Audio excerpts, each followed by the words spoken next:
The note was sitting on the kitchen counter, propped against the coffee maker like a casual reminder to buy milk. Simone Carter stood in the doorway of her own kitchen, her rolling suitcase still behind her, her keys dangling from her fingers. She had just returned from a 3-day business trip to Seattle.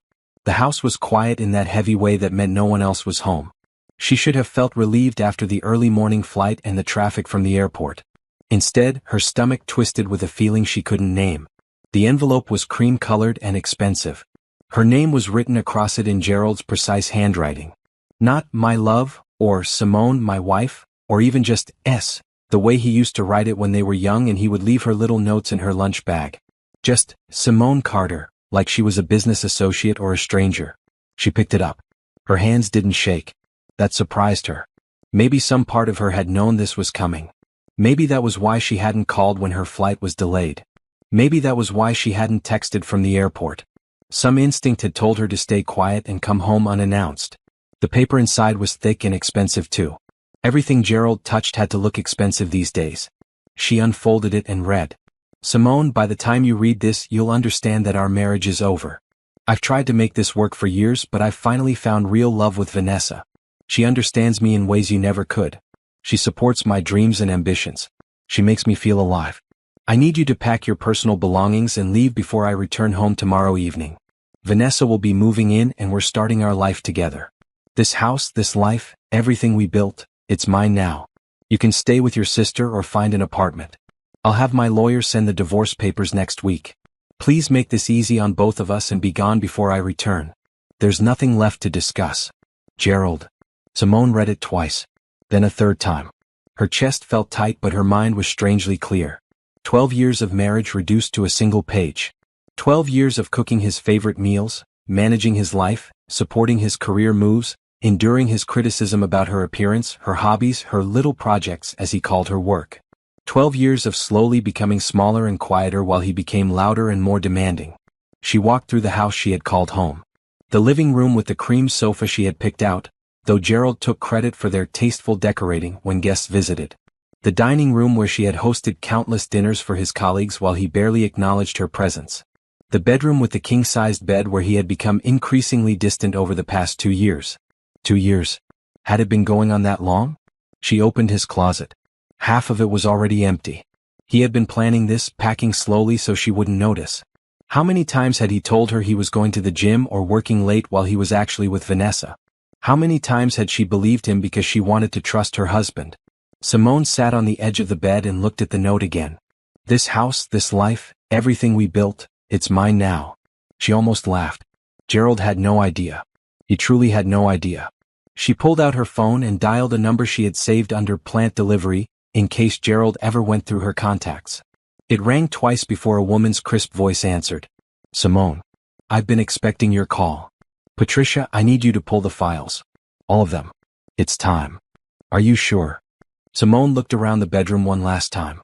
At the photos on the dresser that showed a smiling couple who didn't exist anymore. At the life she had tried so hard to preserve. At the version of herself she had shrunk into to make him comfortable. "I'm sure." "How fast can you move?" "I can have preliminary papers filed by morning. Full package by the end of the week. Do you want the complete option?" "Everything, Patricia. I want everything." "He's not going to see this coming." Simone smiled for the first time since reading the note. "No. He's really not." She hung up and walked to the guest room. This was where she kept her real life, the one Gerald never bothered to ask about. Her laptop, her files, her business records. The things that mattered. She began to pack but not to leave. She was packing evidence, documentation, 8 years of careful planning that Gerald had dismissed as his wife's cute hobby. Her phone buzzed. A text from her sister Laurel. "How was Seattle? Did they sign?" Simone typed back. "They signed. $20 million contract. Also, I'm getting divorced." 3 dots appeared immediately. Then disappeared. Then appeared again. Finally, "What? Calling you now." The phone rang and Simone answered. "Don't freak out." "Don't freak out? Don't freak out? What happened?" Simone told her about the note. She kept her voice steady and calm as she described coming home to find her marriage ended by a piece of expensive stationery. Laurel was silent for a long moment. Then she said quietly, "I never liked him. You know that. But I'm so sorry, honey. I'm so sorry he did this to you. Don't be sorry. Be ready. This is going to get interesting. What do you mean? Gerald thinks he's throwing me out with nothing. He thinks I'm going to quietly disappear. He has no idea about Sterling Solutions. He has no idea about the house. He has absolutely no idea who he just tried to discard. Laurel's voice changed. Oh no. That idiot. That idiot is going to learn a very expensive lesson about underestimating his wife. They talked for another hour while Simone continued to pack documents and personal items. Not to leave. To prepare. By the time she hung up, night had fallen. She ordered dinner delivery and ate in the kitchen while reviewing files on her laptop. Her company, Sterling Solutions, had started as a genuine hobby 8 years ago. She had been good with computers since college, and when Gerald's dismissive attitude made her feel worthless at home, she started taking freelance consulting jobs. Small at first, then bigger, then much bigger. She had incorporated 5 years ago, kept the business completely separate from their marriage assets, and built it into one of the most successful tech consulting firms in the region. Gerald knew she did some computer work. He had no idea she employed 47 people. He had no idea she had clients across 3 continents. He had no idea her personal net worth was over $50 million. In the house. The beautiful 4-bedroom house in the best neighborhood that Gerald loved to show off? It had been purchased through her family trust fund, left to her by her grandmother. Gerald's name had never been on the deed. He had never bothered to check. He just assumed because he made the mortgage payments that it was his. Except there was no mortgage. Simone owned it outright. And according to the legal documents she had signed when they got married, any property owned before marriage or acquired through family inheritance remained separate property. Gerald had just tried to evict her from her own house. Simone finished her dinner and cleaned the kitchen.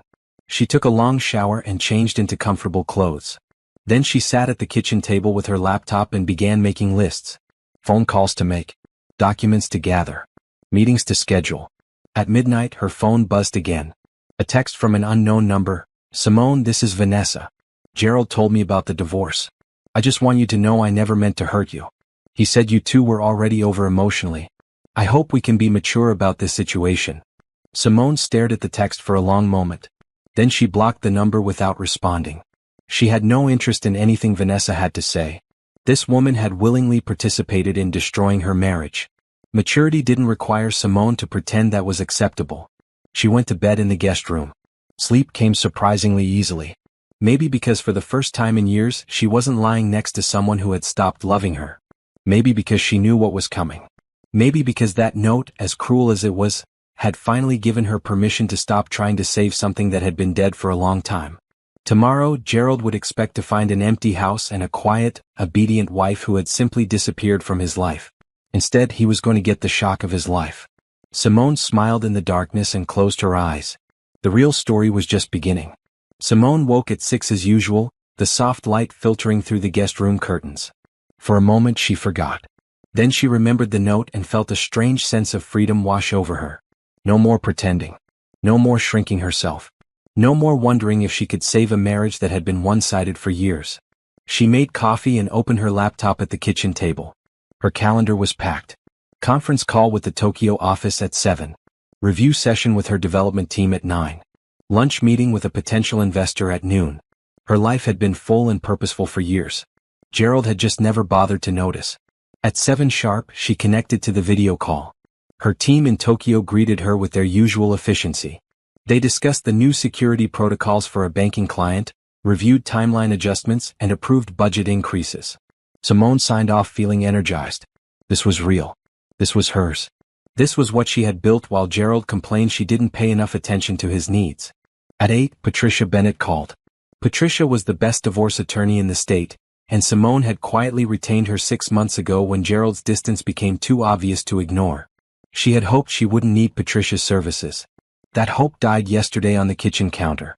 Good morning, Simone. I've reviewed everything you sent last night. This is even better than I thought. Define better. Your financial separation is perfect. Your business is completely protected. The house is entirely yours. And I did some preliminary research on Gerald last night.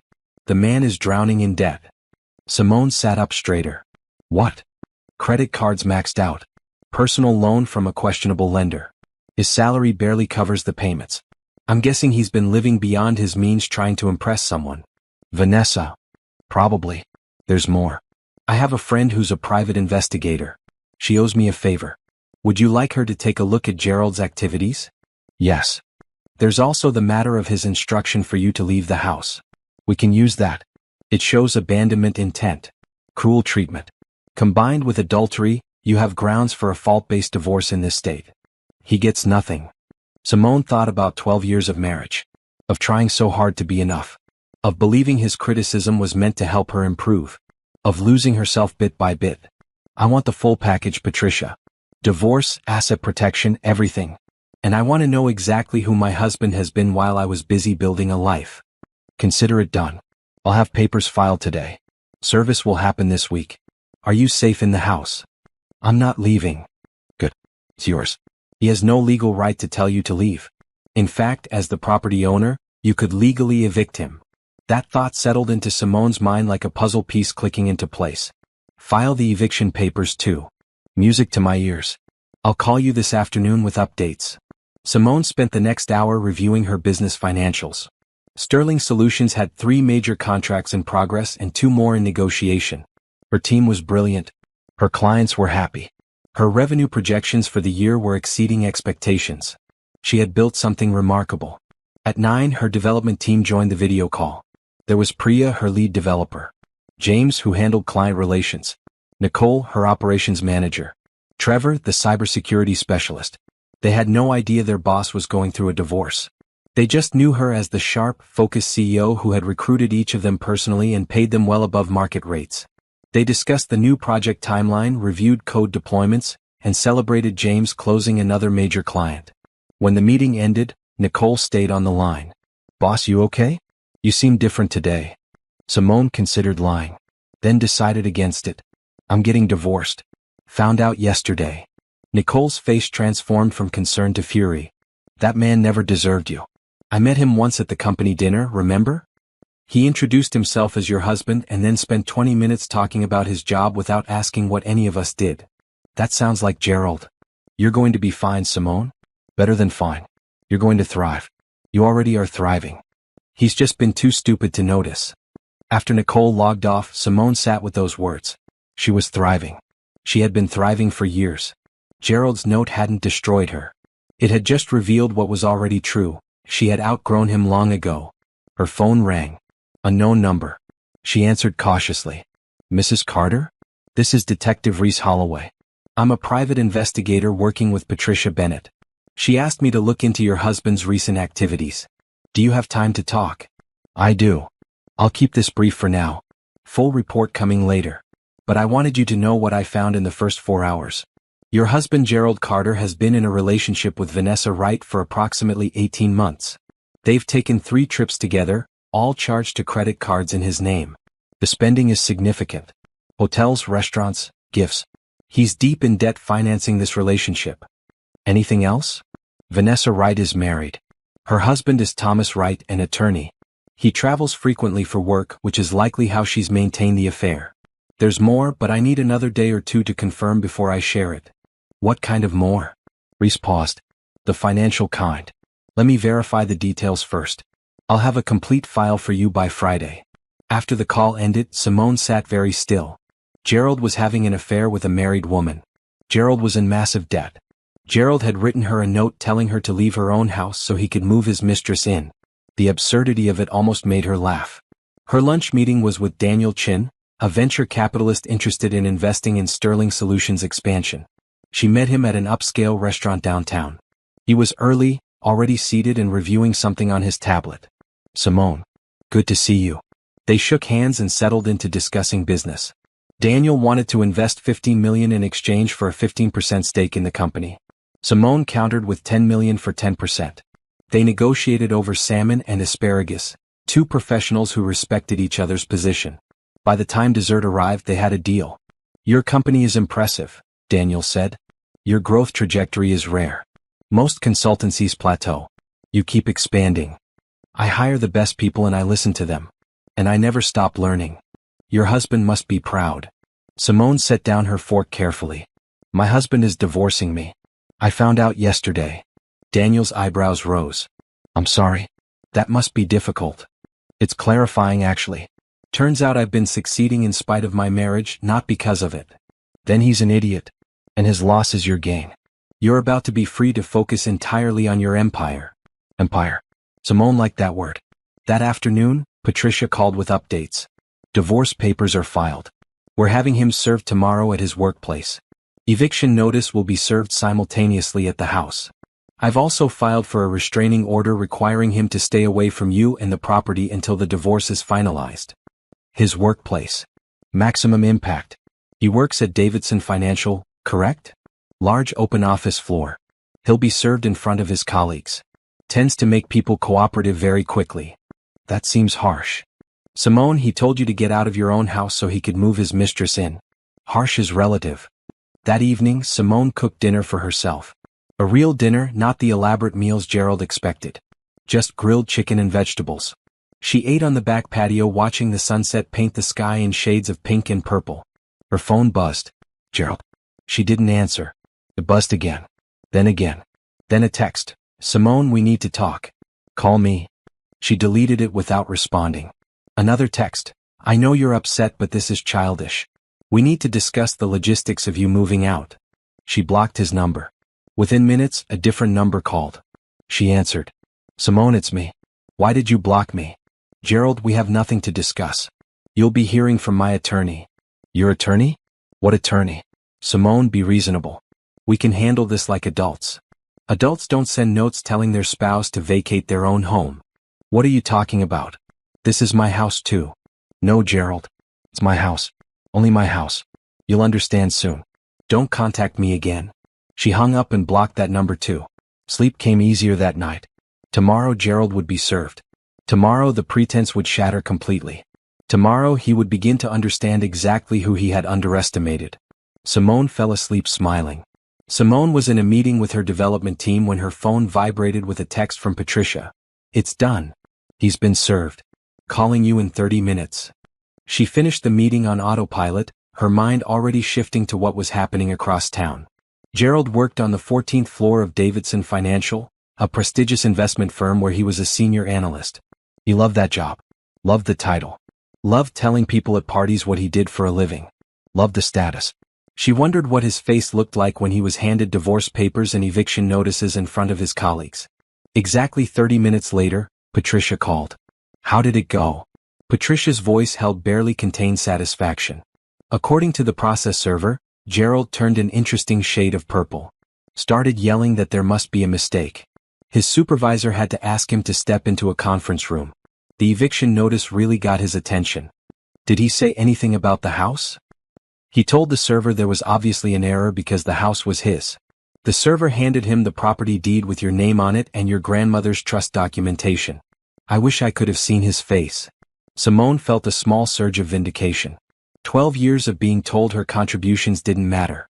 12 years of being made to feel small. One piece of paper showing she owned the roof over his head. What happens next? He has 72 hours to vacate the property. If he doesn't, we get law enforcement involved.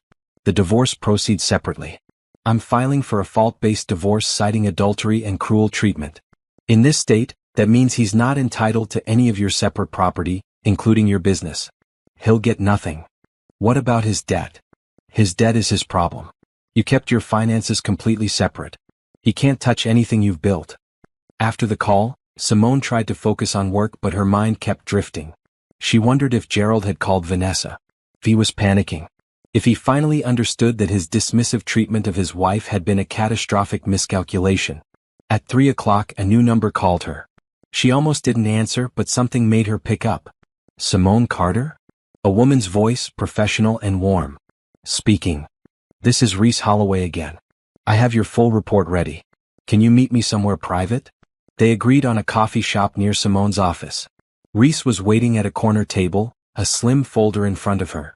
She was in her 40s, with sharp eyes and silver threading through her dark hair. Thank you for meeting me, Reese said. I wanted to give you this in person because some of it is going to be hard to hear. Simone sat down. I'm ready. Reese opened the folder. Gerald Carter has been having an affair with Vanessa Wright for 19 months, not 18 as I originally stated. They met at a conference in Miami. The affair became serious quickly. He spent over $130,000 on this relationship. Hotels, gifts, trips. He doesn't have that kind of money. Where did it come from? That's the interesting part. Reese pulled out a bank statement. He's been embezzling from his employer. Simone's stomach dropped. What? Small amounts at first. Buried in expense reports. Fake vendor payments. It escalated over time. I estimate he's taken approximately $200,000 from Davidson Financial over the past year and a half. How is that possible? They have auditors. He's good with numbers. That's his job. He knew how to hide it. But I found it, which means an actual forensic audit will definitely find it. And Simone, there's a quarterly audit scheduled for next month. He's going to get caught. Yes. And when he does, he's looking at serious criminal charges. Embezzlement on this scale is a felony. He could face 5 to 10 years in prison. Simone sat back in her chair. Gerald was a criminal. Her husband of 12 years had been stealing from his employer to finance an affair with a married woman. The man who had criticized her work ethic, her ambition, her little projects, was a thief. There's more, Reese continued. Vanessa Wright works as a real estate agent. Moderately successful but not wealthy. Her husband Thomas is a corporate attorney who travels extensively. She's been telling Thomas she's at work conferences when she's actually with Gerald. But here's the thing, she's also been embezzling. What? From her real estate firm. Fake commission reports, inflated expenses. Not as much as Gerald, but still significant. About $60,000 over the past year. She and Gerald have been funding their affair with stolen money. Simone thought she should feel something. Shock maybe. Or instead she felt cold clarity. These were not good people who had made a mistake. These were people who had systematically lied, cheated, and stolen to get what they wanted. What do I do with this information? That depends. You could report it to the authorities. Or you could wait and let the audits discover it naturally. Or you could use it as leverage in your divorce to ensure Gerald doesn't make things difficult. Simone thought about the note. About being told to leave her own home. About 12 years of being diminished. I want copies of everything. And I want you to document everything Gerald does over the next 2 weeks. Every call, every meeting, every movement. You're going to use it. I'm going to protect myself. If Gerald tries to fight the divorce or make claims on my assets, I want to be able to show exactly who he is. Reese nodded approvingly. Smart. I'll keep watching him. One more thing, Vanessa has been trying to call you. I blocked her. She's persistent. She called my office thinking I work for you. Wanted to explain her side. I told her I don't take messages. That evening, Simone sat in her home office reviewing the investigator's report in detail. Bank statements, hotel receipts, credit card bills. A timeline of deception stretching back almost 2 years. She made copies of everything and stored them in 3 different locations. Her office safe, her attorney's office, and a cloud storage service. Her phone rang. Her sister Laurel. Have you heard from him? No. I blocked his numbers. He was served this morning. Good. How are you feeling? Surprisingly okay. I found out he's been embezzling from his company. Laurel was silent for a moment. Jesus, Simone. I know. And Vanessa, the woman he's leaving me for, is also embezzling from her company. They're both criminals. What are you going to do? Let it play out. The truth always comes out eventually. I don't need to do anything except protect myself. At 9 that night, someone knocked on her door. Simone checked the security camera. Gerald, looking disheveled and angry. She didn't open it. He knocked again harder. Simone. I know you're in there. We need to talk. She picked up her phone and texted Patricia. Gerald is at the house violating the restraining order. Patricia's response was immediate. Do not engage. Call police if he doesn't leave in 5 minutes. Simone set a timer and watched through the camera. Gerald pounded on the door. Yelled her name. Kicked the door frame. At 4 minutes and 30 seconds he pulled out his phone, made a call, and walked back to his car. She watched him sit in the driver's seat, talking animatedly to whoever was on the phone. Probably Vanessa. After 10 minutes he drove away. Simone forwarded the security footage to Patricia with a note. Evidence of violation. Please use as needed. Before bed she checked her email. Mixed in with business correspondence was a message from an address she didn't recognize. The subject line read, From Vanessa, please read. She almost deleted it. Then curiosity won. Simone, I know you don't want to hear from me, but I feel like you deserve to know the truth. Gerald told me you two were separated. He said you were staying together for financial reasons but that the marriage was over emotionally. He said you had agreed to divorce but were waiting for the right time. I never would have gotten involved if I had known he was lying. I'm a good person. I made a mistake trusting him. I hope someday you can forgive me. I want you to know. I'm here if you need someone to talk to about what Gerald is really like. We could help each other through this. Vanessa. Simone read it twice, her anger building with each word. The manipulation was breathtaking. Vanessa was trying to position herself as a victim, as someone who had been deceived just like Simone. Worse, she was trying to create some kind of alliance, as if they were both Gerald's victims instead of Simone being the wife and Vanessa being the woman who had willingly destroyed her marriage. She deleted the email without responding. Vanessa would get no absolution from her. No friendship. No understanding. Some boundaries once crossed could not be uncrossed. Simone went to bed feeling the weight of everything she now knew. Gerald wasn't just unfaithful. He was a criminal. Vanessa wasn't just a mistress. She was an embezzler reaching out for sympathy. But beneath the weight was something else. A growing sense of freedom. She had spent 12 years trying to be enough for someone who would never value her. Now she knew the truth. Gerald wasn't capable of valuing anyone but himself. And that failure was his, not hers. She fell asleep planning her next moves. The divorce was just the beginning. Her real life was about to start. Simone woke to her phone ringing at 6 in the morning. Patricia. Good morning. We have a situation. What kind of situation? Gerald filed a countermotion claiming you defrauded him about the house ownership. He's alleging you hid assets during the marriage and that he's entitled to half of your business. Simone sat up in bed. He's what? It's baseless. We have all the documentation proving the house was yours before marriage and that your business was built with your own money and kept completely separate. But he's fighting back. We have a hearing scheduled for next week. Let him fight. We have everything we need to prove he's lying. There's more. He's also claiming you're alienating him from the marital home and requesting the court allow him to return to the property. He has 72 hours to remove his belongings. That deadline is today. I know. I suspect he's going to show up. You should have someone there with you. Laurel arrived at 10, carrying coffee and a determined expression. If that man shows his face, I want to be here. They didn't have to wait long. At 11, a moving truck pulled up outside. Gerald emerged from a car behind it, looking exhausted and angry. He marched to the front door and rang the bell repeatedly. Simone opened it but kept the security chain in place. Gerald. Move. I need to get my things. You have 2 hours. Take what's yours and leave. What's mine? Everything in this house is mine. Actually, nothing in this house is yours. The house belongs to me. The furniture was purchased with my money. Your clothes and personal items are yours. That's it. His face reddened. You can't do this. I've lived here for 12 years.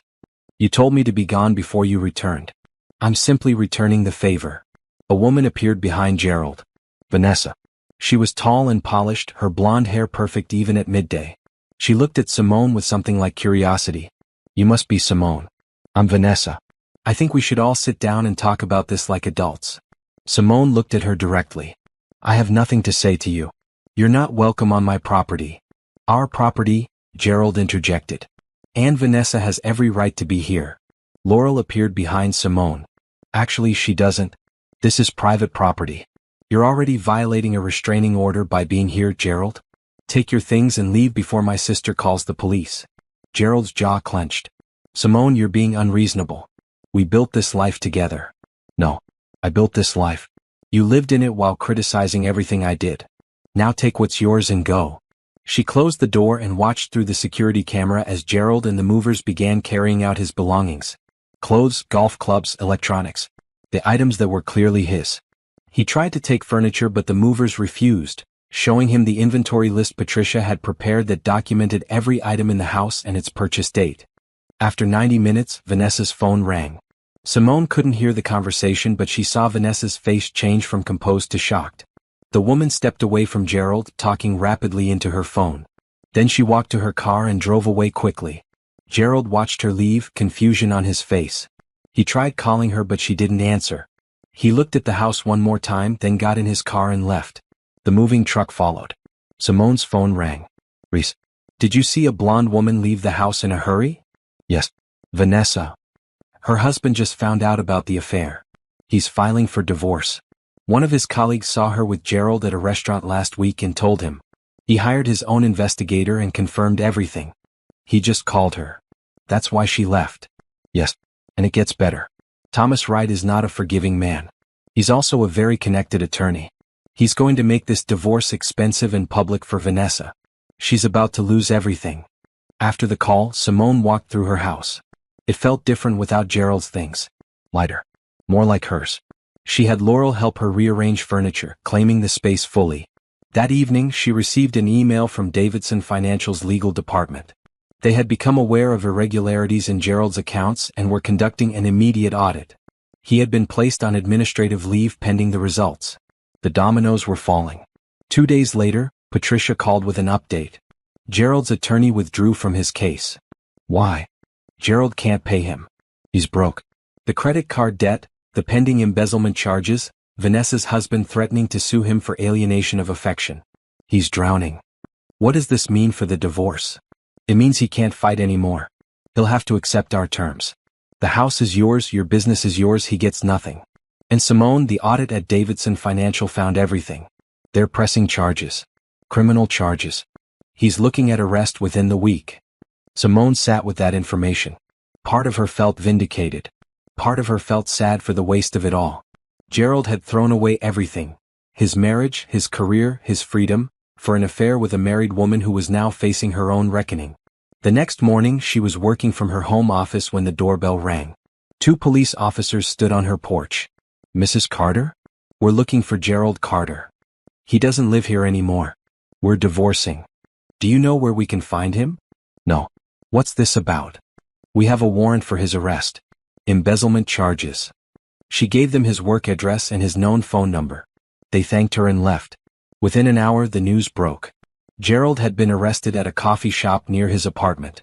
The amount he had stolen was now public. So was the affair with Vanessa. Simone's phone exploded with texts from former friends, Gerald's family, mutual acquaintances. Everyone wanted to know if she was okay. She had known. If she needed anything. She ignored most of them. The ones who had stood by her over the years got responses. The ones who had sided with Gerald during his subtle campaign to make her feel inadequate got silence. That evening, Gerald called from jail using a restricted number. She answered without thinking. Simone, please. I need help. I need bail money. I'll pay you back, I swear. No. Please. I made mistakes, but I'm still your husband. You can't just abandon me. You wrote me a note telling me to leave my own house. You had an affair. You stole money. You tried to claim my business. Gerald, you abandoned this marriage a long time ago. I'm just making it official. I'll lose everything. You already lost everything. You just didn't realize it until now. She hung up and blocked the number. Laurel came over that night with wine and Thai food. They sat on the back patio under the stars. How do you feel? Laurel asked. Free. Sad. Relieved. Angry. All of it. He deserves what's happening to him. I know. But 12 years, Laurel. 12 years of my life with someone who was lying the entire time. Not the entire time. Maybe at the beginning he loved you. But people change. He changed. And instead of being a man about it and ending things honestly, he became a coward and a criminal. Simone sipped her wine. I keep thinking about Vanessa's email. How she tried to make us allies. Like we were both victims of Gerald. You were both involved with the same man. That's where the similarity ends. You were his wife trying to save a marriage. She was actively helping him destroy it. She's facing her own consequences now. Her husband is divorcing her. She's under investigation for embezzlement at her company too. Good. Actions have consequences. Gerald is learning that. She's learning that. And you're learning that you're stronger than you ever knew. They finished the bottle of wine and talked until midnight. When Laurel left, Simone stood in her quiet house and felt something shift inside her. The anger was fading. The hurt was still there but duller. What remained was clarity. She had wasted 12 years on someone who didn't deserve her. She wouldn't waste another day. From now on, her life would be built on truth. On her own terms. On the foundation she had been quietly building while Gerald thought she was just playing at business. Tomorrow she would call the foundation she had been planning. The one designed to help women rebuild after divorce. She had the money. She had the motivation. She had the story that would inspire others. Gerald had tried to leave her with nothing. Instead, he had freed her to build everything. She fell asleep smiling, dreaming of the future she was about to create. The arrest made regional news. Senior analyst at Davidson Financial arrested for embezzlement. The story included details about the amount stolen, the affair, and the ongoing divorce. Simone's name was mentioned as the estranged wife, but reporters hadn't connected her yet to Sterling Solutions. She wanted to keep it that way. Patricia called early Monday morning. The prosecutor wants to meet with you. Why? You're a witness to Gerald's lifestyle spending. The trips, the gifts, the unexplained money. Your testimony would strengthen their case. It's voluntary, but I think you should do it. Simone agreed. 2 days later, she sat in a conference room with Assistant District Attorney Monica Ruiz, a sharp woman in her 40s with kind eyes and a no-nonsense demeanor. Mrs. Carter, I appreciate you meeting with me. I know this is difficult. It's fine. What do you need? Monica opened a file. Your husband spent over $200,000 on his affair with Vanessa Wright. Luxury hotels, expensive gifts, trips to the Caribbean. Did you notice any of this spending? No. We kept our finances separate. I had no access to his accounts and he had no access to mine. Did you notice any behavioral changes? New clothes, unexplained absences. Simone thought back. He started going to the gym more. Or claiming to. He bought new cologne. He was on his phone constantly but would walk away to take calls. I thought he was just stressed about work. Did he ever ask you for money? Once. About a year ago. He said he had unexpected dental expenses and his account was low. I gave him $3,000. He never paid it back.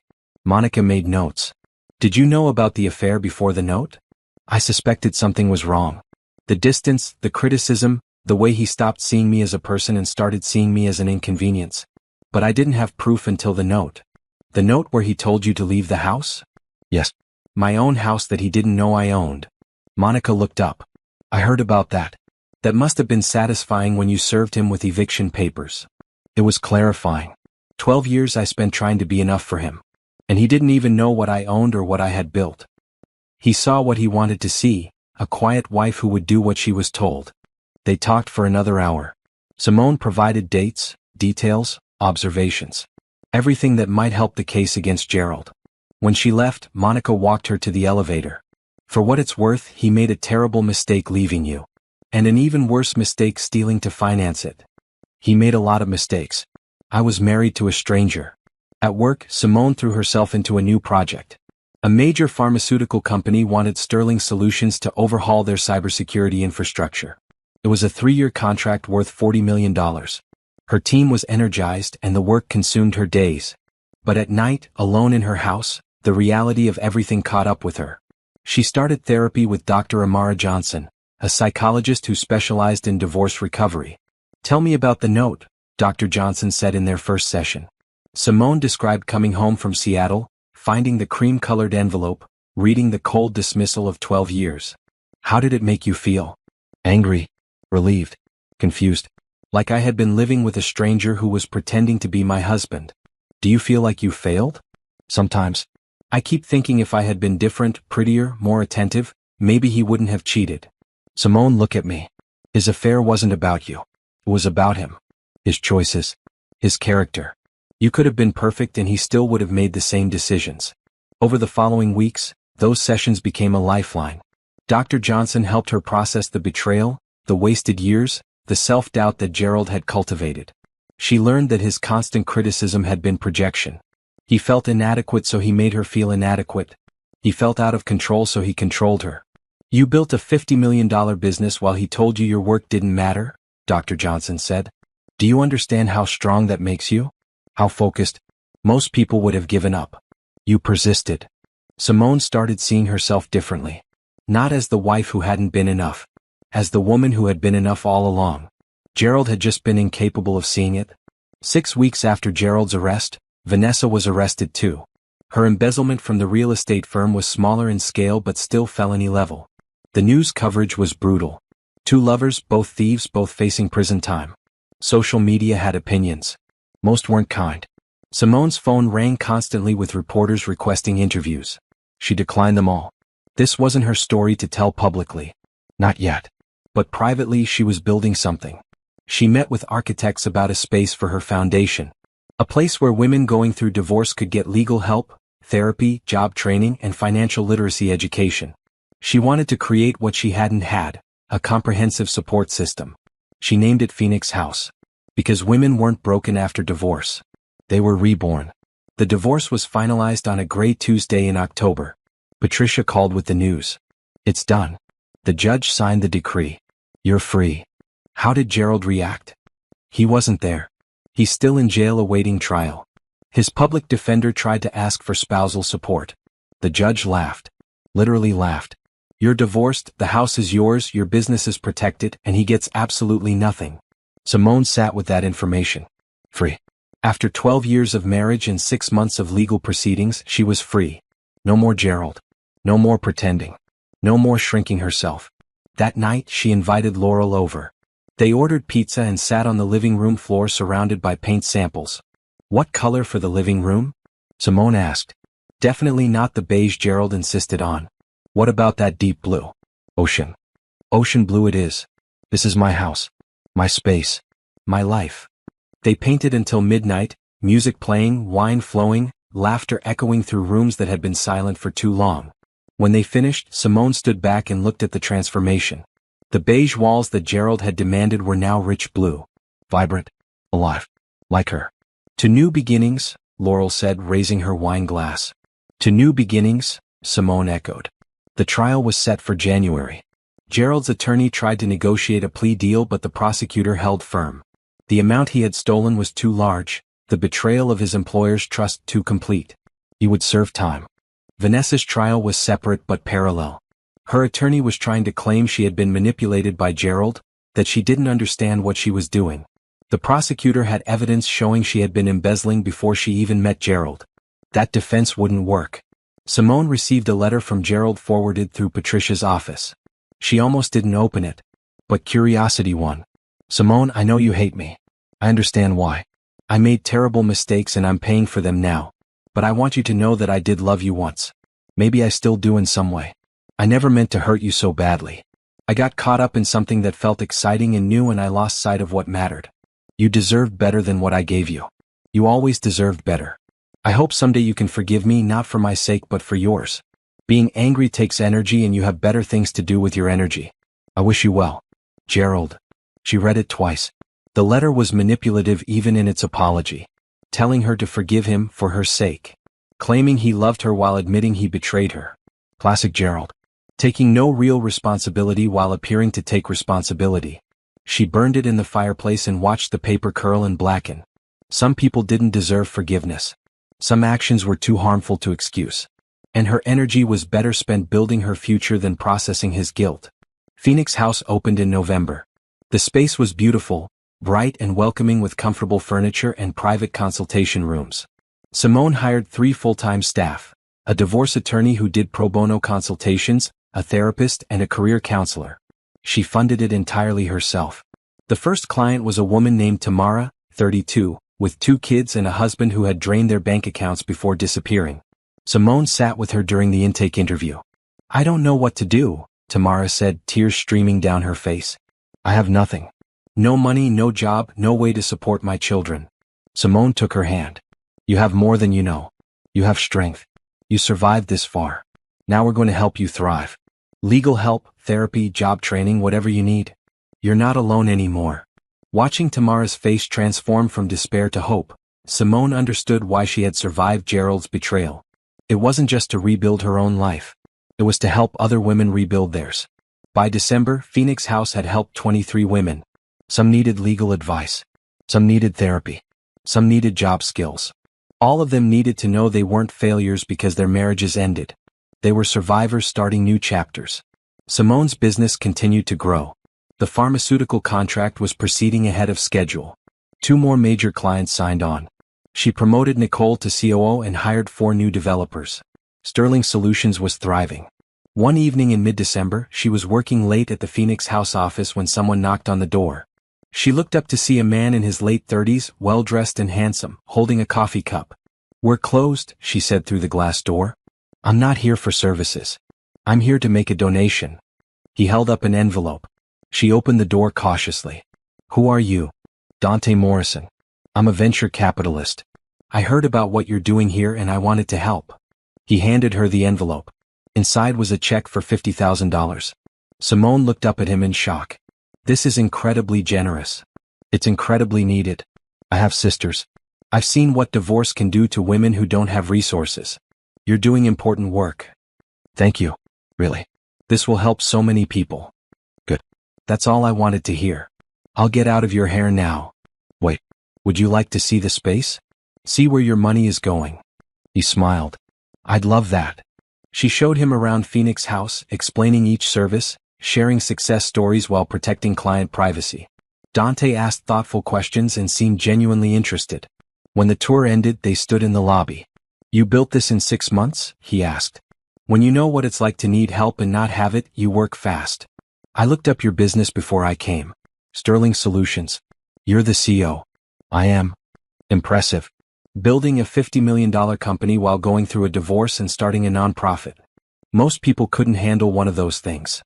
Most people don't get their life blown up by a note on the kitchen counter. She hadn't meant to say that. It just came out. Dante's expression softened. I read about your husband's arrest. I'm sorry you went through that. Don't be. It freed me to become who I was always meant to be. He looked at her for a long moment. Would you have dinner with me sometime? Not a date necessarily. Just two people who respect what the other is building. Simone hesitated. She wasn't ready for dating. Wasn't ready to trust anyone that way. But dinner with someone who understood business, who supported her work, who didn't need anything from her, that felt safe. Dinner sounds nice. They exchanged numbers. He left. She sat in her office and wondered if she had just made a terrible mistake or taken the first step toward something good. Time would tell. The tech conference invitation came in January. Global Innovation Summit in San Francisco. 3,000 attendees, industry leaders, venture capitalists, and innovators from around the world. The organizers wanted Simone to deliver a keynote about building businesses during personal adversity. She accepted. Patricia called the same day to give her trial updates. Gerald's trial starts February 15th. The prosecutor expects it to last 2 weeks. They want you to testify. I'll be there. Vanessa's trial is scheduled for March. Separate proceedings but similar charges. Her attorney is still trying to claim she was manipulated. By Gerald? Yes. They're portraying her as a victim of his schemes. It's not working. The evidence shows she was embezzling before she even met him. After the call, Simone focused on preparing her keynote. She wrote and rewrote, trying to find the balance between sharing her story and protecting her privacy. Dr. Johnson helped her process what to reveal and what to keep sacred. You don't owe anyone your pain, Dr. Johnson said. Share what serves your message. Keep the rest for yourself. Phoenix House continued to grow. They had helped 53 women by mid-January. Tamara, the first client, had completed job training and landed a position as a medical billing specialist. She came to the office to share the news, her children with her. You saved my life, Tamara said, hugging Simone. I was ready to give up. Now I have a future. You saved your own life. We just gave you tools. Dinner with Dante happened on a Friday night. He chose a quiet Italian restaurant with excellent food and better wine. They talked about business, about their different paths in tech, about the challenges of maintaining ethics in an industry that often prioritized profit over people. You could have taken venture capital money for Sterling Solutions, Dante said. Why didn't you? I wanted full control. I've spent too much of my life with someone else controlling me. My business would be mine completely. That's rare. Most founders take the money and deal with the oversight. I'm not most founders. He smiled. No, you're definitely not. They talked until the restaurant closed. No romantic overtones. Just two professionals who respected each other's work and enjoyed each other's company. When he walked her to her car, he didn't try to kiss her. Just said, same time next week? I'd like that. The next morning, Simone received an email from the conference organizers.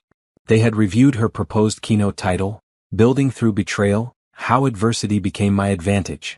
They loved it. They were promoting it as the opening keynote. Expected attendance, 2,500 people.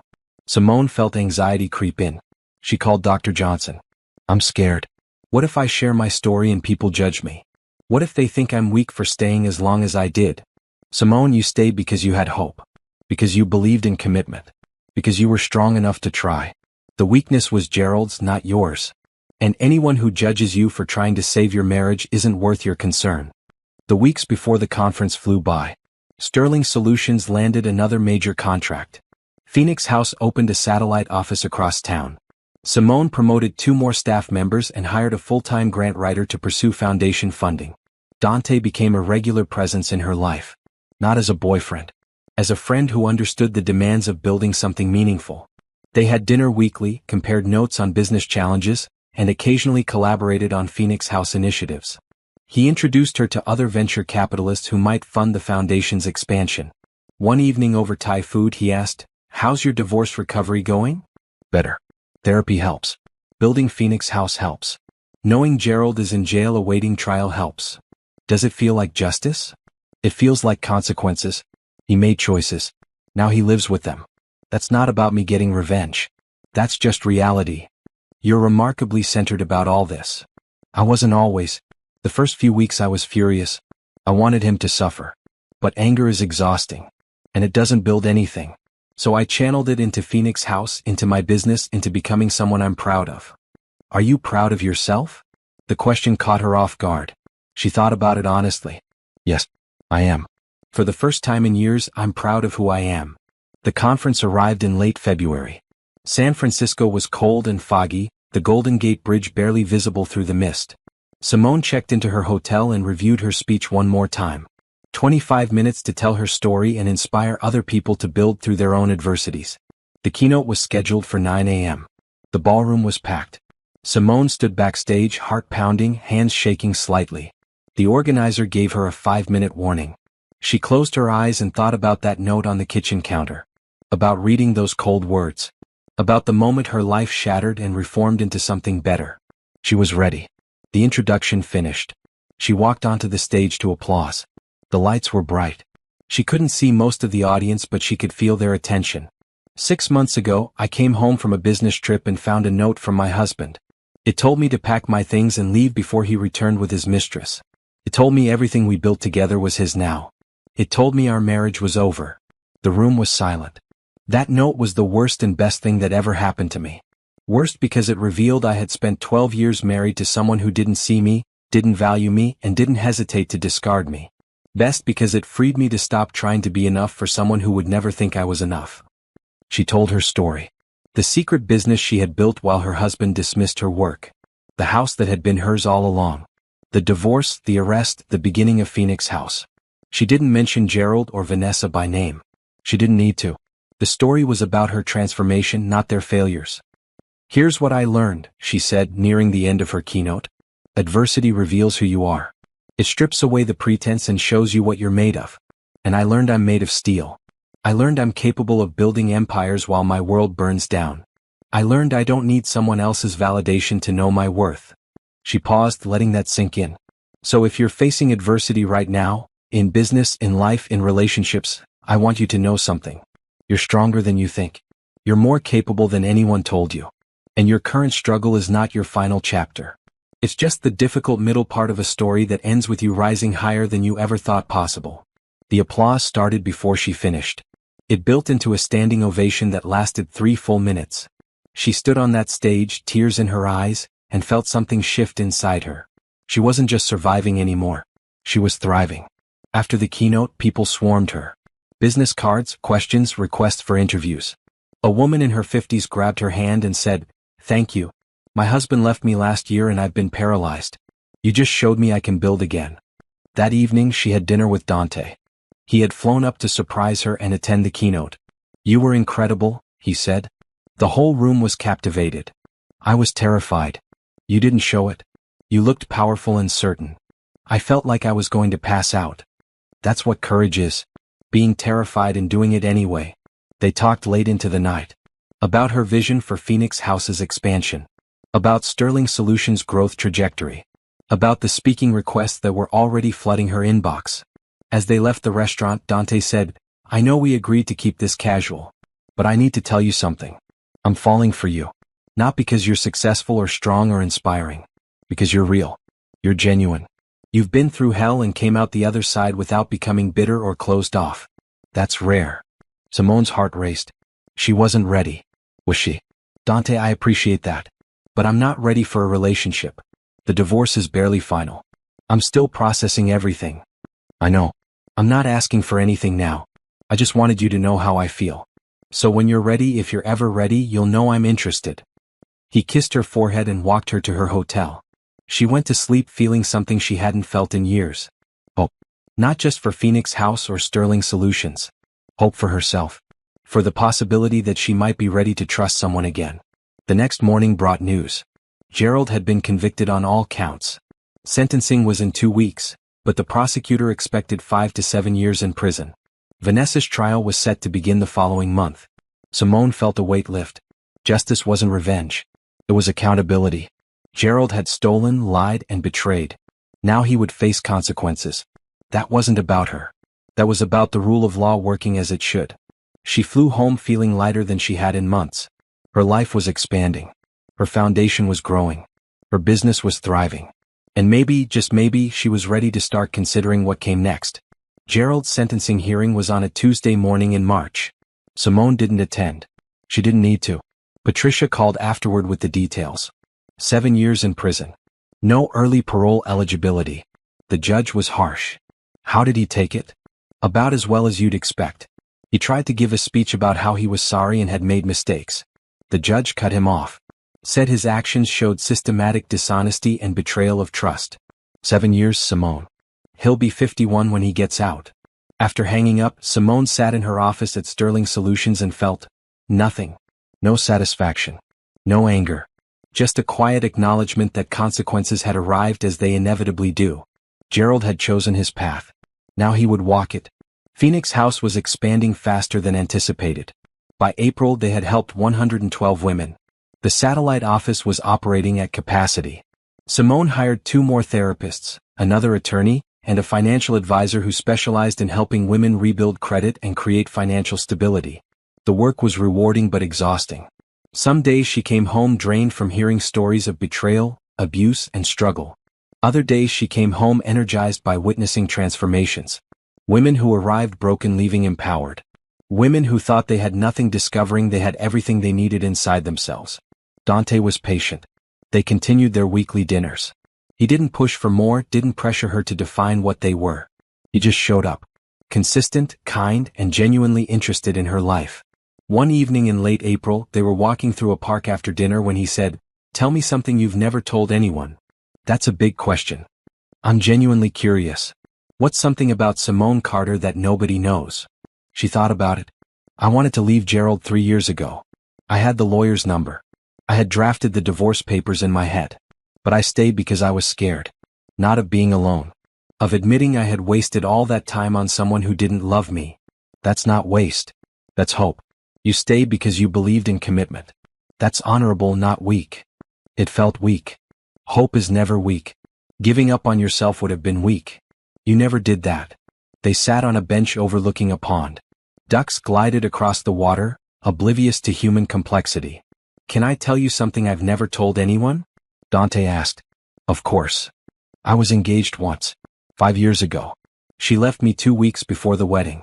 Said she realized she didn't love me, she loved the life I could give her. That distinction destroyed me for a while. I'm sorry. Don't be. It taught me to look for substance over surface. When I met you, I saw someone who had built substance. Who valued character over comfort. That's rare. We're quite a pair. Both burned by people who didn't see our value. Or maybe we're exactly what each other needs. People who understand what it's like to be underestimated and who decided to prove everyone wrong." Something shifted in Simone's chest. A loosening of the tight grip she'd kept on her heart. Dante wasn't Gerald. He didn't diminish her. He celebrated her. He didn't need her to be smaller. He encouraged her to be bigger. "I think I'm ready," she said quietly. "Ready for what?" "To try this. Whatever this is." He smiled and took her hand. No pressure. No expectations. Just 2 people who respect each other seeing where this goes. Their first official date was at a small jazz club downtown. The music was intimate and soulful, the atmosphere warm. Dante was attentive without being overwhelming. He asked about her week, her challenges at Phoenix House, her upcoming speaking engagement in Boston. "You're going to be traveling a lot with all these speaking requests," he said. "I know. But the message matters. If sharing my story helps other women realize they can rebuild, then it's worth the exhaustion. Just don't burn yourself out. Even steel needs rest." Are you worried about me? I'm invested in your well-being. That's different from worry. I trust you to know your limits. That trust felt like oxygen. Gerald had never trusted her judgment. He had questioned every decision, criticized every choice. Dante's trust in her capabilities was revolutionary. May brought Vanessa's trial. Simone didn't attend that either. Patricia provided updates. The evidence was overwhelming. Vanessa had embezzled $63,000 from her real estate firm over 18 months. Her defense that Gerald had manipulated her fell apart when prosecutors showed she had been stealing before they met. The jury convicted her in 4 hours. Sentencing was set for June. Simone received a letter from Vanessa during the trial. It was forwarded through Patricia's office with a note. You don't have to read this if you don't want to. Simone almost threw it away. But curiosity won. She opened it. Simone, I know you hate me. I understand. I destroyed your marriage and I'm paying for my mistakes now. But I need you to know something. Gerald lied to both of us. He told me you were separated. He told me you didn't care about him anymore. He painted you as cold and distant. I believed him because I wanted to. That doesn't excuse what I did. It just explains it. I'm facing prison time now. My husband divorced me and took our house. I lost my job and my reputation. I have nothing left. I'm not asking for forgiveness or sympathy. I just wanted you to know that I was wrong about you. You're not the person Gerald described. You're strong and successful in everything I'm not. I hope someday you can find peace. Vanessa. Simone read it twice. The letter was manipulative even in its honesty. Vanessa was trying to create a connection to make Simone see her as a victim too. But Simone knew better. Vanessa had made choices. She had chosen to believe Gerald without verification. She had chosen to pursue a married man. She had chosen to steal from her employer. Choices had consequences. Simone burned the letter in her fireplace just like she had burned Gerald's. Some people didn't deserve space in her life, even as cautionary tales. Phoenix House celebrated its first anniversary in June with a gala fundraiser. The event raised $300,000. Simone gave a speech thanking supporters and sharing success stories. 200 women had been helped in the first year. They were projecting 400 in year 2. Dante was her date for the gala. He looked handsome in a tuxedo and more importantly he looked proud to be there. Not as the center of attention but as support for what Simone had built. During the cocktail hour, a reporter from the local paper approached. Miss Carter, can I ask about your ex-husband's conviction? How does it feel knowing he's serving 7 years? Dante started to intercede but Simone held up a hand. She looked at the reporter directly. It feels like justice. Not for me personally but for the system he betrayed. He stole from his employer and faced consequences. That's how things should work. Now if you'll excuse me, tonight is about celebrating the women we've helped, not dwelling on the man who hurt me. She walked away head high. Dante squeezed her hand. Well said. The evening was perfect. Dancing, speeches, success stories. Simone looked around the ballroom at the 250 people who had shown up to support Phoenix House and felt overwhelming gratitude. This was her life now. Built on purpose and compassion, not on trying to please someone who would never be satisfied. Late that night after the gala ended, Dante walked her to her car. The parking garage was quiet and dimly lit. Tonight was incredible, he said. You've built something that matters. We've built something. Your donation got this started. Your connections brought in half the sponsors tonight. I wrote checks. You created transformation. He pulled her closer and kissed her. Really kissed her. Not a polite goodnight peck. A kiss that held promise and passion and possibility. When they pulled apart, Simone was breathless. Wow, she managed. Too much. Just enough. But I need to take this slow. I'm not ready to rush into anything. Slow is fine. I'm not going anywhere. That promise settled into her bones. He wasn't going anywhere. He wasn't going to wake up one day and decide she wasn't enough. He wasn't going to have an affair or betray her trust. He was solid and real and present. Maybe she could trust again. Maybe she could build something real with someone who saw her value from the beginning. June turned into July. Sterling Solutions secured a contract with a major automotive manufacturer to redesign their entire cybersecurity infrastructure. The deal was worth $60 million over 3 years. Simone's personal net worth crossed $80 million. She celebrated by taking her team to a nice dinner and giving everyone bonuses. Then she donated $2 million to Phoenix House for expansion. By year's end, they would have 4 locations operating across the region. Vanessa was sentenced in late July. 4 years in prison. Simone didn't react when Patricia called with the news. It was what it was. Justice running its course. What mattered more was what was building in her own life. Phoenix House was thriving. Sterling Solutions was expanding. And her relationship with Dante was deepening into something real and sustainable. They took a weekend trip to the coast in August. A small bed and breakfast overlooking the ocean. They walked on the beach, talked for hours, and spent the evening on the balcony watching the sunset paint the sky in shades of orange and pink. "I love you," Dante said as the sun disappeared below the horizon. Simone's heart stuttered. She hadn't expected those words. Hadn't prepared for them. But when she looked at him, really looked at him, she realized she felt the same. "I love you too." He kissed her and she felt something she hadn't felt in over a decade. Safe, cherished. This was what love was supposed to feel like. Not the desperate grasping of her marriage to Gerald, but the quiet certainty of two people who chose each other and kept choosing each other every day. That night, she called Laurel from the bathroom. "I told Dante I love him. And I mean it. I actually mean it. This isn't like Gerald. This is real. I'm happy for you, Simone. You deserve someone who sees how incredible you are." He proposed we take the next step. Move in together eventually. Not now but soon. How do you feel about that? Terrified and excited. Mostly excited. Is that crazy? It's only been a few months. It's only been a few months, but you've known each other through the hardest time of your life. That's more real than years of casual dating. If it feels right, trust it. Simone looked at her reflection in the mirror. She barely recognized the woman staring back. This version of herself was confident, successful, and learning to trust again. This version had survived betrayal and built an empire. This version was ready for happiness. She went back to the balcony where Dante was waiting. They sat in comfortable silence watching the stars emerge. "I'm ready to see where this goes," she said. "So am I. No rush. No pressure. Just us building something real." Building. That word resonated. She had built a business. Built a foundation. Now she was building a relationship based on mutual respect and genuine love. The future stretched out before her, full of possibility. She had come so far from that note on the kitchen counter. And she was just getting started. The email came from a journalist named Rachel Torres at a major national magazine. "I'm writing a feature on women who transformed personal tragedy into social impact. Your story with Phoenix House came to my attention. Would you be willing to be interviewed?" Simone sat with the email for 2 days. Sharing her story at conferences was one thing. A national magazine profile was different. More permanent. More exposed. She called Dr. Johnson. "What's holding you back?" Dr. Johnson asked. "Fear of judgment. Fear that people will think I'm exploiting my divorce for publicity." "Are you?" "No. Phoenix House exists to help women. If my story encourages donations or inspires others to build similar programs, that's purpose, not exploitation. Then why does the judgment of strangers matter?" That question stayed with Simone. Why did it matter? She had built 2 successful enterprises. She had helped hundreds of women rebuild their lives. She had transformed her pain into purpose. If people wanted to judge that, their judgment said more about them than her.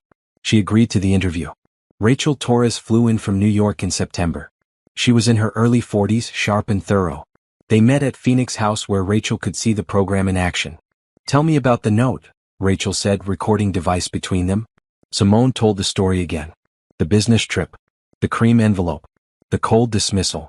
The discovery that her husband had been living a completely different life. How long did it take to move from devastation to action? About 12 hours. I let myself feel the shock and hurt. Then I called my attorney and started planning my response. "You already had an attorney?" I'd retained her months earlier. I didn't have proof of the affair, but I knew something was wrong. I wanted to be prepared. That's incredibly strategic for someone going through emotional trauma. Trauma doesn't have to make you helpless. Sometimes it clarifies what needs to be done. They talked for 3 hours.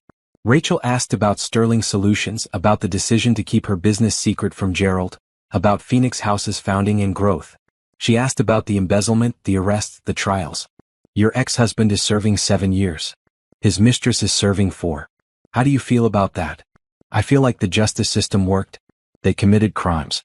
They're facing consequences. That's not about me getting revenge. That's about accountability. But surely there's some satisfaction? There's relief. Relief that I'm free from someone who saw me as disposable. Relief that I discovered my own strength. Satisfaction isn't the right word. More like validation that I wasn't wrong to expect honesty and respect in my marriage. Rachel interviewed staff at Phoenix House, several clients who agreed to share their stories, and Dante, who had become a major donor and board member.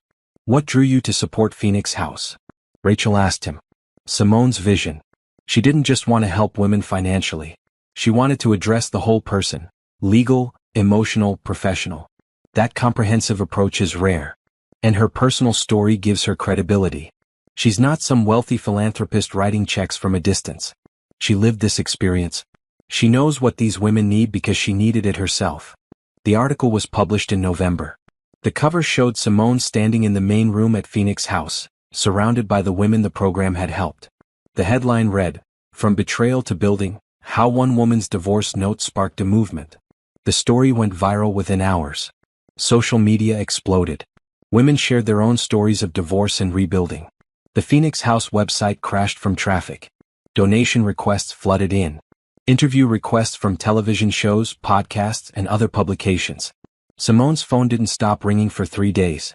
Sterling Solutions clients called to congratulate her. Some didn't know about her divorce or Phoenix House. She had kept her professional life separate deliberately. Now everything was public. The response was overwhelmingly positive. A few critics said she was capitalizing on victimhood. She ignored them. The thousands of supportive messages drowned out the handful of negative ones. 3 days after the article published, someone knocked on her office door at Sterling Solutions. Her assistant peeked in. "There's someone here to see you. She doesn't have an appointment but says it's urgent." Her name is Vanessa Wright. Simone's heart stopped. Vanessa was supposed to be in prison. She checked the news quickly. Early release program. Vanessa had served 18 months of her 4-year sentence and been released to a halfway house. "Tell her I'm not available. She's crying in the lobby. She says she just needs 5 minutes." "No. I have nothing to say to her and she has nothing to say that I need to hear." Her assistant nodded and left. Simone watched through her office window as security escorted Vanessa out of the building. The woman looked diminished. Thin and worn, nothing like the polished real estate agent who had helped destroy her marriage. She felt no satisfaction in that. Just a tired relief that she didn't have to engage. 10 minutes later, an email arrived from an unknown address. Simone almost deleted it, then saw the subject line, "Please read Vanessa." Against her better judgment, she opened it. "Simone, I know you don't want to hear from me. I don't blame you. But I saw the article and I need you to know something. You're incredible. What you've built, how you've transformed your pain into helping others, that's the person Gerald described you as not being. He told me you were cold, unambitious, focused only on yourself. Every word was a lie. You're the opposite of what he said. I write this not to make you feel sorry for me or to ask for anything. I write this because you deserve to know that I was completely wrong about you. I believed a liar and destroyed a good woman's marriage. I'm paying for that now. Not just in prison but in knowing I was the villain in someone else's story. I hope Phoenix House helps thousands of women. I hope you find happiness. I hope you never think of me again because I don't deserve space in your thoughts. I just wanted you to know that I see who you really are now and I'm ashamed of who I was. Vanessa." Simone read it once. Then she forwarded it to Dr. Johnson with a note. "Is this genuine or manipulative?" Dr. Johnson called within the hour. "It's both. She's genuinely remorseful and trying to manipulate you into forgiving her. Whether you engage is entirely up to you." "I don't want to engage. I don't want her in my life in any capacity." "Then don't respond. Delete the email. Block the address. You owe her nothing." Simone did exactly that. Vanessa was part of her past. A painful chapter that was closed. She had no interest in reopening it. The article's impact continued to grow. By December, Phoenix House had received over $2 million in donations. The board voted to expand to 10 locations across 3 states by the end of the following year. Simone hired a full-time executive director to manage operations while she focused on strategic growth and fundraising. Sterling Solutions landed a contract with a major tech company to overhaul their entire data infrastructure. The deal was worth $90 million over 5 years. Simone's net worth crossed $100 million. She celebrated with Dante, her team, and her sister. But the celebration was low-key. Wealth was a tool, not a trophy. What mattered was what she could build with it. At a Phoenix House board meeting in mid-December, one of the board members asked, "Have you thought about franchising this model? Other cities need what you've built here." "I have. But I want to make sure quality doesn't suffer in expansion." It's not enough to slap the Phoenix House name on a program. It has to deliver the same comprehensive support we deliver here. What if you created a training program? Taught other cities how to build their own version? That idea took root. By the end of the meeting, they had outlined a plan to create the Phoenix House Institute, a training program that would teach other organizations how to build comprehensive divorce support systems.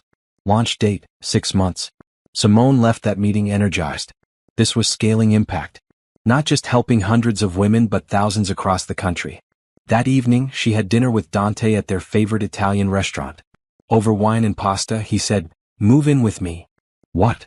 "Move in with me. My place or yours, I don't care. But I love you and I want to build a life with you. Not someday. Now." That's a big step. We've been together for over a year. We spend most nights together anyway. This just makes it official. Simone thought about her house. The one Gerald had tried to claim. The one that represented her independence and strength. Could she share it? Could she trust someone in her space that fully? Can we try something first? Spend a month really living together. Your place, my place, doesn't matter. See how it actually feels before we make it permanent. Deal. Starting when? Starting now. They spent December essentially living together, rotating between his modern apartment downtown and her house in the suburbs. It was easier than Simone expected. Dante was considerate, clean, and respected her need for space when work demanded her attention. By Christmas she knew. This was right. He was right. She was ready to build a life with someone who saw her as a partner, not a subordinate. On Christmas Eve, sitting by the fireplace in her living room, she said, "I'm ready to make this official. Move in here. Make this our home. Are you sure? This house means a lot to you. It means I survived. But home should mean more than survival. It should mean building something good. And I want to build that with you." They toasted with champagne and spent the evening planning how to combine their lives. It felt natural. Easy. Right. Simone's life had transformed completely in 18 months.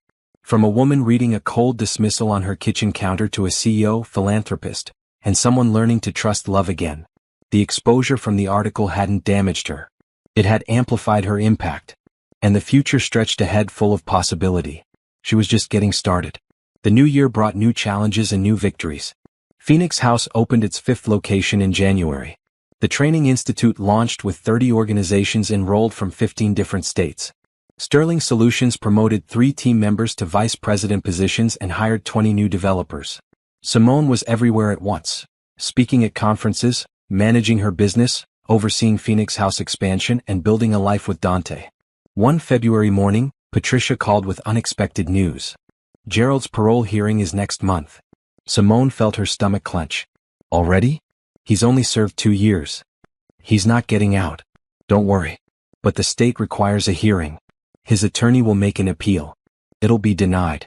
I wanted you to be prepared in case media coverage brings his name back into public discussion. Does he know about the article? About Phoenix House. Everyone in prison knows. According to my sources, he's bitter about it. Feels you've made yourself the victim when he's the one suffering in prison. Simone almost laughed.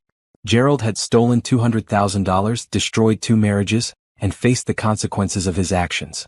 Yet he saw himself as the victim. Let him think what he wants. I'm not interested in his perspective. The parole hearing happened in March. Patricia attended to file a victim impact statement on Simone's behalf. Gerald's appeal was denied in 15 minutes. The parole board cited the severity of his crimes and his lack of genuine remorse. He would serve his full sentence. That same week, Simone received a letter forwarded from Patricia's office. Gerald had written from prison. She considered not opening it. But Dante encouraged her. Read it. Not because he deserves your attention, but because closure comes from seeing who he really is without illusions. She opened it. Simone, I saw the magazine article.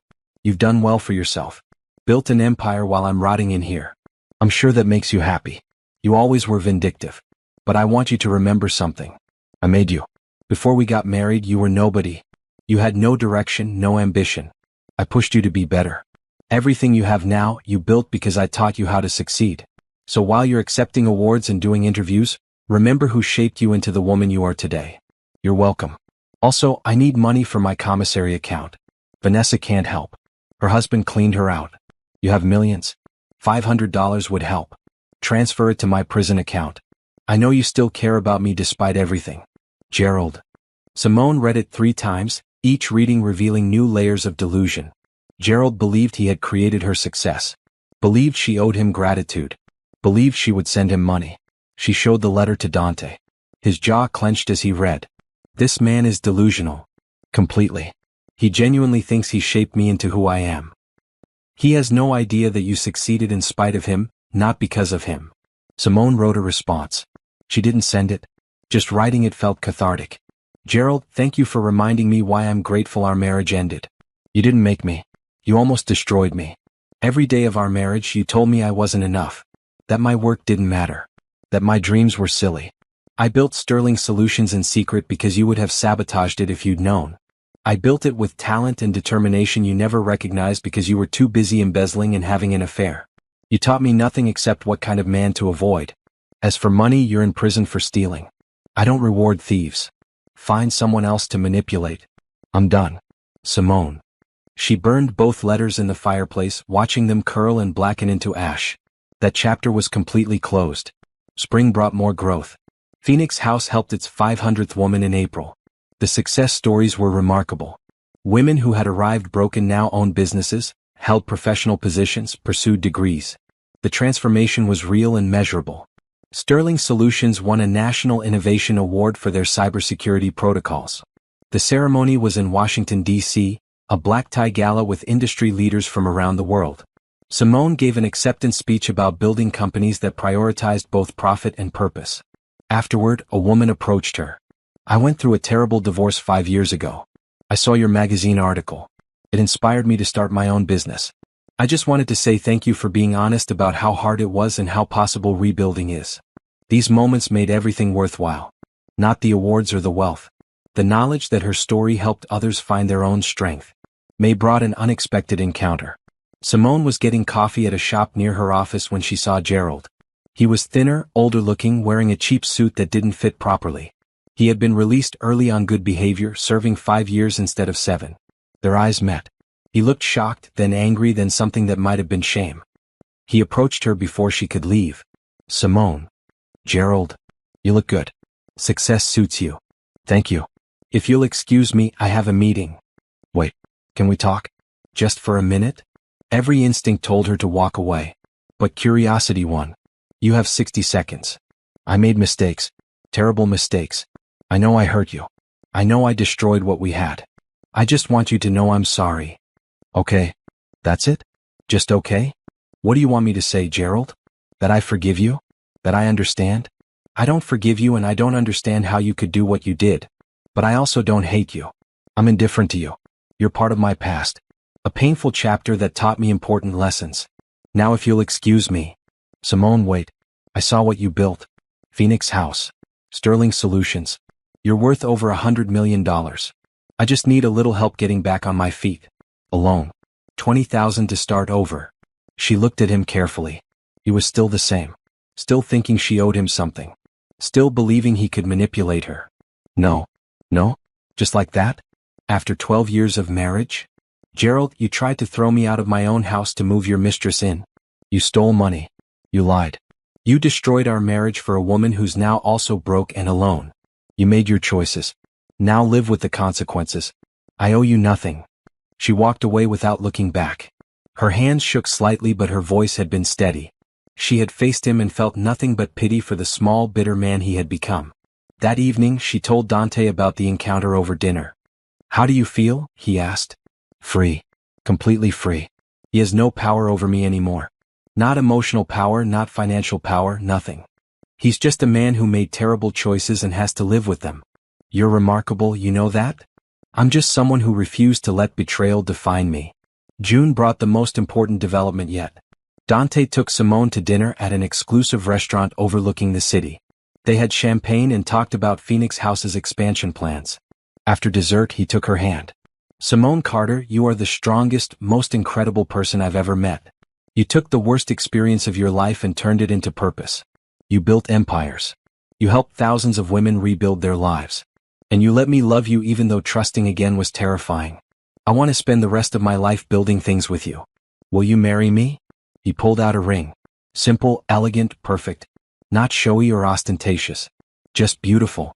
Simone felt tears in her eyes. Happy tears. Hopeful tears. Yes. Absolutely yes. He slipped the ring on her finger and kissed her while the restaurant burst into applause. She was getting married again. Not to someone who would diminish her but to someone who celebrated her. Not to someone who needed her to be smaller but to someone who encouraged her to be bigger. That night they called family and close friends. Laurel cried happy tears. You deserve this, Simone. You deserve someone who sees how amazing you are. I never thought I'd trust anyone enough to get married again. That's because you hadn't met the right person yet. Dante is the right person. Planning the wedding was joyful instead of stressful. They wanted something intimate and meaningful. A small ceremony with close friends and family. No ostentatious display. Just two people committing to build a life together based on mutual respect and genuine love. July brought more validation. The Phoenix House Institute had trained organizations in 23 states. Success rates were promising. Women were being helped at scale. Simone's vision was becoming a national movement. Sterling Solutions secured a government contract to redesign cybersecurity for a major federal agency. The deal was worth $120 million over 7 years. Simone's company had become one of the top cybersecurity firms in the country. In August, Vanessa reached out one final time. An email to Phoenix House's general address asking if she could volunteer. The staff brought it to Simone's attention. Absolutely not, Simone said. She's not part of this organization in any capacity. Delete the email and block the address. Some people didn't get redemption through association. Vanessa would have to find her own path to rebuilding. It wouldn't be through Phoenix House. September marked 2 years since Simone had found that note on her kitchen counter. 2 years of transformation, growth, and rebuilding. She stood in her office looking at everything she had created. $100 million business. A foundation helping thousands of women. A relationship built on mutual respect and love. A life that felt authentic and purposeful. Gerald had tried to leave her with nothing. Instead, he had freed her to build everything. The wedding was planned for October. Small and intimate. Everything she wanted. Everything she deserved. Justice wasn't always about punishment. Sometimes it was about living well. About building something meaningful from the ashes of what was destroyed. About becoming the person you were always meant to be. Simone Carter had found her justice. And it was sweet beyond measure. The wedding took place on a perfect October afternoon at a vineyard overlooking rolling hills painted in autumn colors.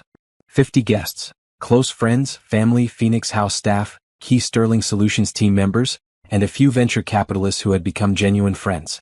Simone wore a simple cream dress, elegant and understated. No veil, no train, no excessive drama. Just beautiful in its simplicity. Laurel stood beside her as maid of honor, tears already streaming down her face. You look happy, Laurel whispered as they waited for the ceremony to begin. I'm happy. Really, genuinely happy. Not the forced happiness I tried to maintain with Gerald. Real happiness. That's all I ever wanted for you. The ceremony was brief and personal.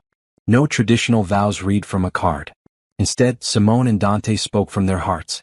Dante, 2 years ago I thought I knew what marriage was, Simone said. I thought it meant making myself smaller to make someone else comfortable.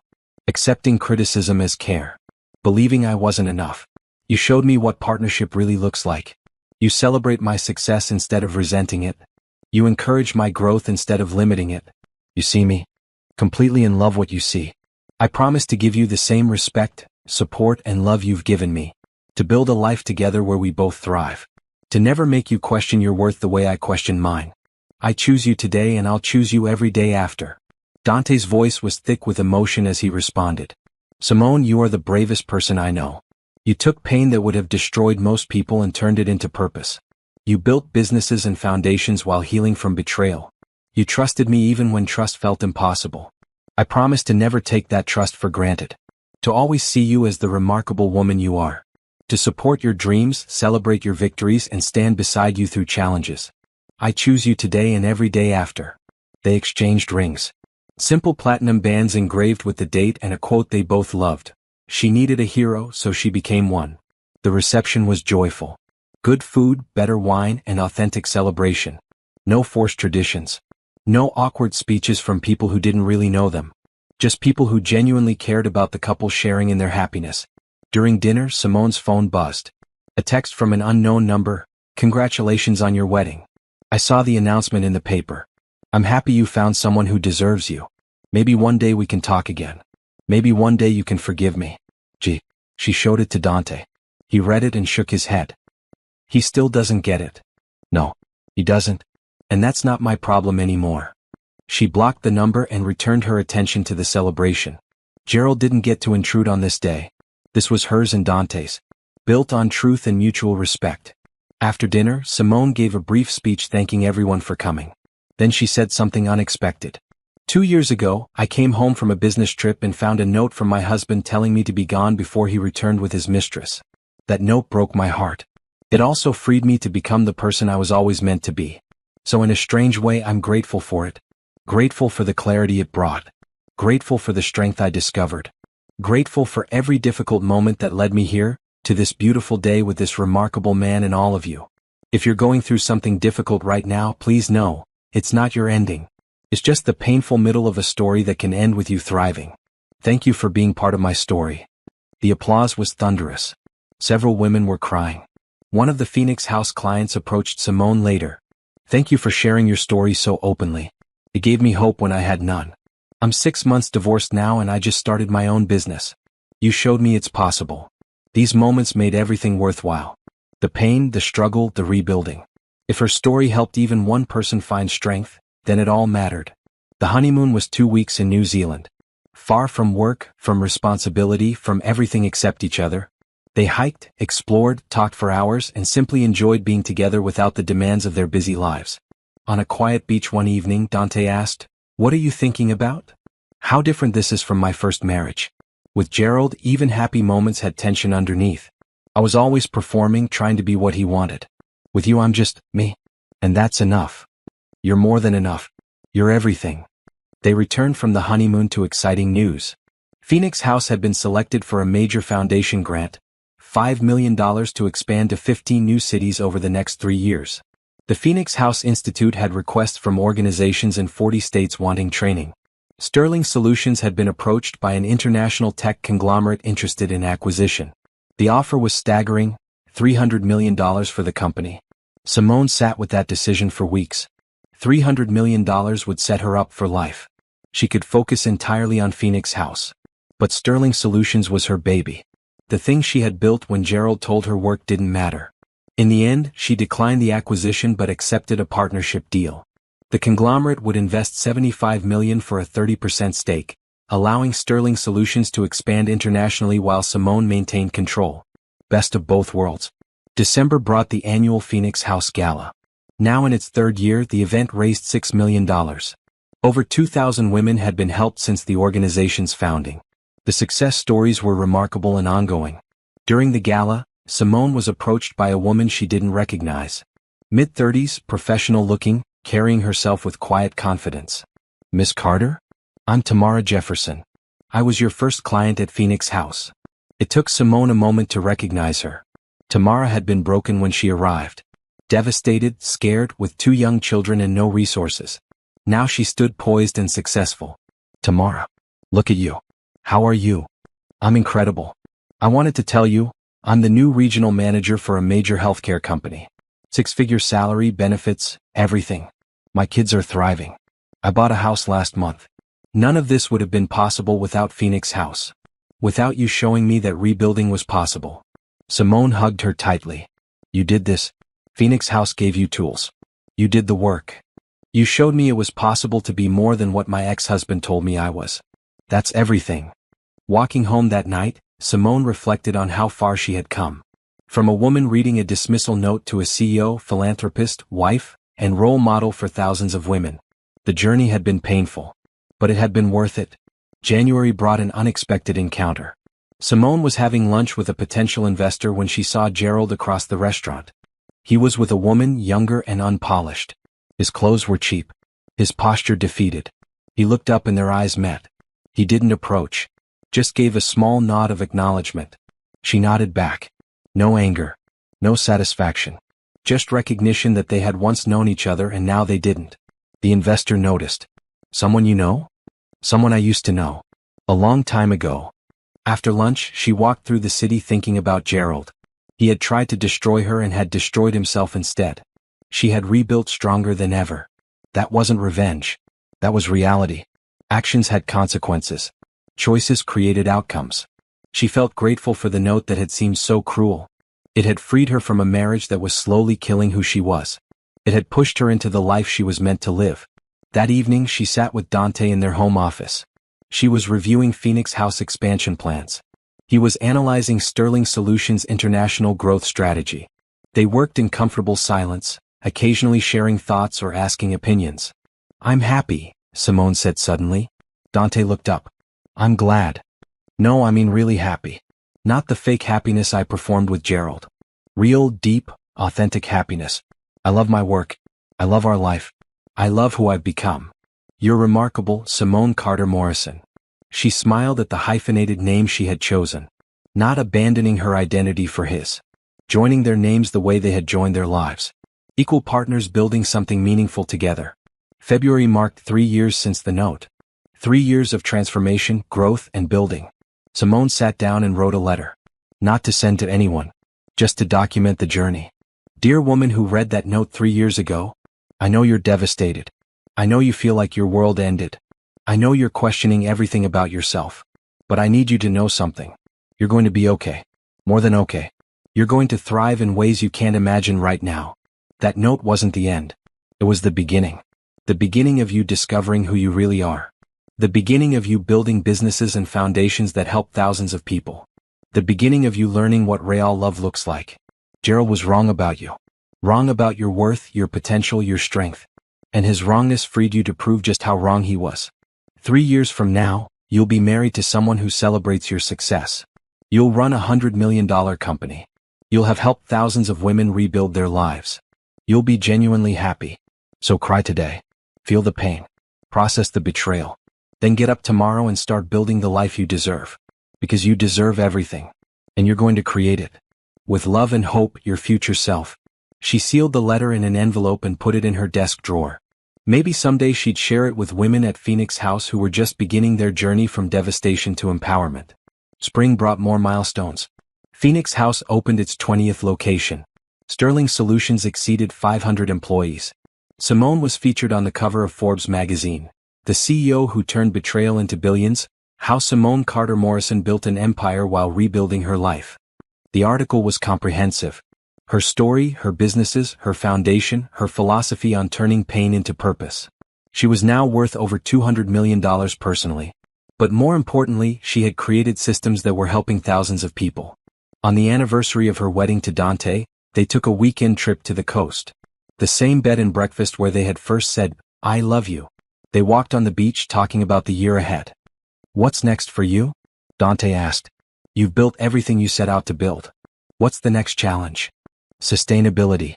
Making sure Phoenix House and Sterling Solutions thrive long after I'm not actively managing them daily. Building systems that outlast me. Creating legacies that matter." "You're thinking about succession planning?" "I'm thinking about impact. I want Phoenix House to help women 50 years from now. I want Sterling Solutions to still be innovating. That means building structures that don't depend on me being involved every day." They sat on the beach watching the sunset paint the sky in brilliant colors. The same sky Gerald had once shared with Vanessa while betraying his marriage. The same sky Simone now shared with someone who valued her completely. "Do you ever think about him?" Dante asked. "Sometimes. Mostly I feel sorry for him. He had something real and he destroyed it for something temporary. Now he's alone and bitter while I'm here with you, building meaningful things. That's not revenge I orchestrated. That's just the natural outcome of our different choices. You're a better person than I am. I think about him sometimes and I'm just glad he's miserable." Simone laughed. "Maybe we're both right. Maybe he deserves to be miserable and I deserve to be happy. Maybe that's just how justice works." That night, in their room overlooking the ocean, Simone reflected on her journey. From a woman dismissed with a note to a woman building legacies. From someone trying to be small enough to fit someone else's limitations to someone expansive enough to impact thousands of lives. Gerald's note had intended to break her. Instead, it had freed her. And that freedom had been the greatest gift, even though it came wrapped in pain. She fell asleep next to Dante, grateful for every moment that had led her here. The pain. The struggle. The rebuilding. All of it necessary. All of it worthwhile. Because she hadn't just survived. She had thrived. And she was just getting started. The future stretched ahead full of possibility. More women to help. more businesses to build, more impact to create, more life to live with someone who saw her value from the very beginning. Gerald had tried to write her ending. Instead, he had freed her to write her own story. And what a story it was becoming.